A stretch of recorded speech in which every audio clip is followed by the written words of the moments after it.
Hello and welcome to my playthrough of Commandos Behind Enemy Lines. This is one of my favourite games ever made. It was released in June '98. It was developed by Pyro Studios and published by Eidos. It came out for Windows and it was actually a Sega Genesis version, which I wasn't even aware of until just now. Critically, it was very well received. It has over 4.5 stars on Steam out of 1,800 reviews, and it's only $5 at the minute on Steam, so if you haven't played it, go and pick it up right now. Although, then you won't have as much reason to watch this video, so scrap what I said. Watch my playthrough first, then go and get the game. The game is described as a real-time tactics game with a kind of isometric top-down view where you assume the role of an officer who controls 6 commandos in the battlefield during World War II. Missions usually consist of blowing up some sort of target while stealthily taking out the guards that are trying to prevent you from doing so. I hope you enjoy this playthrough, and more importantly, I hope I can open some people's eyes to one of my favourite games ever made. So, with that said, let's get straight into the first mission.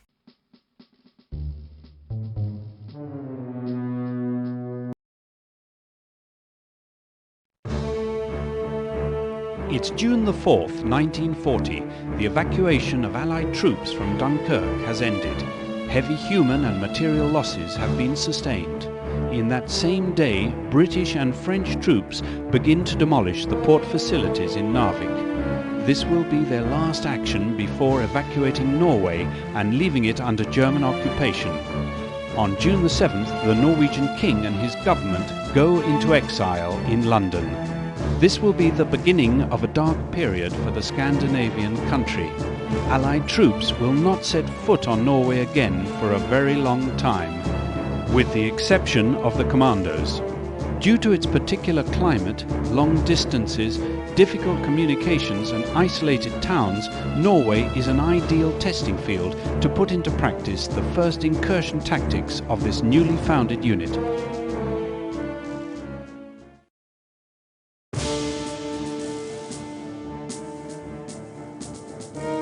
Norway, February 1941. Since the retreat from Narvik in June last year, Norway has remained under German occupation. The Luftwaffe has established important airfields at Trondheim, Hurdla and Stavanger. These put the whole North Sea in range of the German bombers.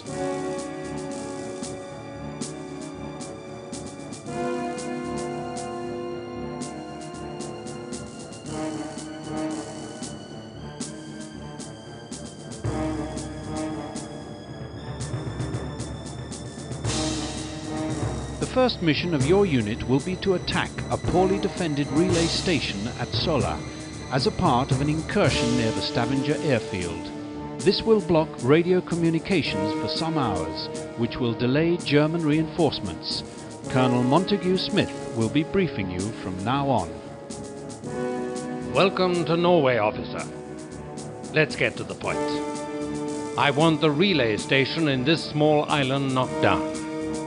The first problem is your 3 men have landed at different points. The Green Beret, the driver, and the Marine. First, establish a meeting point and make each man get there. At that point, the Marine will take them across to the island. Capture some kind of boat for that purpose. Once there, find a way to blow up the station. There are some fuel barrels that can be useful. The Green Beret can handle them. That's all. Officer, I understand this will be your first mission in enemy territory. Please be careful. There is a real enemy out there. Thank you. So here we are. This is the first level, and it's pretty straightforward as you can imagine. There's 6 commandos in total, but on the first level we've only got access to the first 3 of them. The most important commando you have for the entire game is probably this guy, the Green Beret, and that's because he's got a knife and he can carry bodies. This tab here up in the top left shows the 3 commandos I have available for this mission. It's the Green Beret there on the left. This second guy here is the diver. He's actually pretty good as well. And then finally the third fellow we have here is the driver. He is completely useless. So when you have a commando selected, you can see their rucksack in the bottom right corner, and that just kind of displays the various tools you have at your disposal.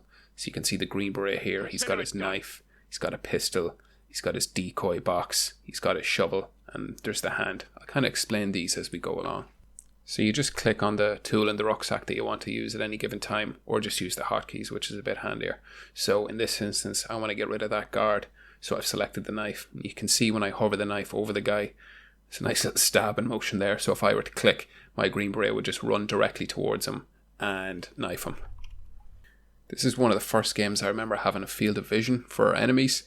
So see in the top right there, when I click that eye, if I place that over the guard and click it, it shows me his field of vision. So you can see there that there's like 2 different shades of green. So the light green towards the outer bit, if I crawl in there, he can't see me. If I stand up, he will. Now the dark green, which is closer to him, if I'm crawling in there, he'll see me regardless. So I've got my Green Beret tucked away behind this little wall here. So as soon as this guy comes and turns around, I am going to just sneak up behind him and get rid of him. I should say as well, I recorded this gameplay beforehand, so sorry for having that first death off screen there, but don't worry, you're going to get used to seeing the Green Beret knifing fellas. So one of the diver's abilities, as the name suggests, is that he's able to dive, which is fairly handy. You can go underwater and just kind of sneak up to guys around the side of them, and then when they turn their back, you can submerge and just run up behind them and knife them. Now the diver can't carry bodies, which is unfortunate, because if any of the enemies see a dead body, then you're in a bit of trouble. So you can see the diver left some footprints in the snow there. If any of the guards see footprints, they'll sprint towards it. In fact, you'll see this guard now, he sprints up to it. So I just about got that guy in the nick of time there. He had actually spotted me, but the diver had just kind of stabbed him at the right moment. If guards spot you, they'll tell you to freeze, and then if you disobey their orders, if you try and move or anything, they'll start shooting. And once guards start shooting, the alarm is raised. When they raise an alarm, more guards come out. You can keep playing the level. It's kind of a bit of a bummer when they do raise the alarm. I usually just kind of reload a save point or something when that happens. So one of the Green Beret's other abilities is that he can climb walls. When I hover the mouse there over that wall, it gives you the indication that he can climb it. So I'm going to try and climb that wall when none of the guards are looking, and then that guard standing there at the outpost, I'll take him out and move the body so no one will see it. The gameplay of these levels is going to look quite flawless, but that's just because I've gone through and edited out all the saves. You can save at any point you want. So usually before I can kill any guy, I'll save the game, and if they spot me, or if someone else spots me, or if I mess up, I'll just reload then. So I've kind of edited all that out. I think there's probably a couple of times where I'll leave in my failed attempts just because they were funny or something. But this level's fairly straightforward, so it'll be okay. The diver's the only character that can swim at all, so the driver and the Green Beret can't get across the other side. So I'm going to use the diver to hijack that rowboat and then pick the other 2 fellas up. The diver's the only one that can use the rowboat as well. Apparently in the world of Commandos you need extensive military training to be able to row a boat. The characters in the game have a very limited number of dialogue lines, so you may get used to hearing things like, "I'm coming," and "Consider it done." Righto, sir. Coming, sir. Coming right over. Sir, just leave it to me. Coming. Just taking that guy out there with the Green Beret, and then you can see I'm going to pick up his body and hide it, so when the guards come back, they won't notice. They also won't be suspicious that there's a pool of blood on the ground either. I'll be right there. Consider it done, boss. Finally, some action. You hear the driver there saying, "Finally, some action." I think he's even copped on to the fact that he's completely useless. The reason I say he's useless is because he has no way of taking out enemies quietly. He's got a gun and a machine gun, and that's about it. So if you wanted to go through the levels kind of all guns blazing, then yeah, he'd be an alright option for that. He does kind of drive the vehicles and stuff for you, but look, you're only usually doing that at the end of the level to escape anyway, so most of the time he's just kind of tagging along. I'm not going to bother taking out those 2 other guards. Firstly, I don't need to kill them, and secondly, like if I was to try and sneak up and knife one of them, the other one would cop on straight away and would shoot immediately because they're so close together. Now there are some times throughout this playthrough where you will see I'll take out guards in formations like that by kind of coordinating 2 guys to knife them at the same time. It's kind of cool when you can pull off stunts like that. Right, we've got all the boys on board now, so we're just going to row over to that other patch of land, take out some of the guards, and blow up that radio transmission tower and complete the mission. What I love about this game is the way you have to coordinate your attacks at times. Usually if you go to take out a guard, it's quite often that there might be another guard who is kind of looking in their direction. So then you're thinking, right, I have to take out that guy. So you're kind of using your commandos, like dispersing them throughout the level and taking guys out very quickly so that they don't see each other getting killed. I'm just going to bring the diver up to the top of the level here, and he can take out that guard at the top. Right out, sir. Coming. Consider it done. That's easy. Consider it done. So when these three guys kind of do their round there, I'm just going to sneak up, take out the gunner, remove his body. That's easy. Okay. Coming. Just leave it to me. Coming over. That's...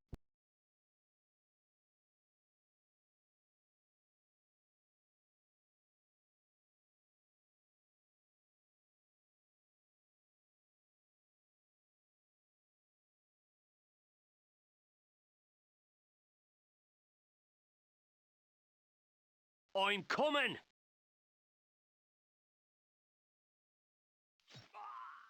Consider it done. Coming. I'm coming! Okay. Coming over. I'm coming! Just leave it to me. Right away. No problem, man. Okie dokie. Finally, some action.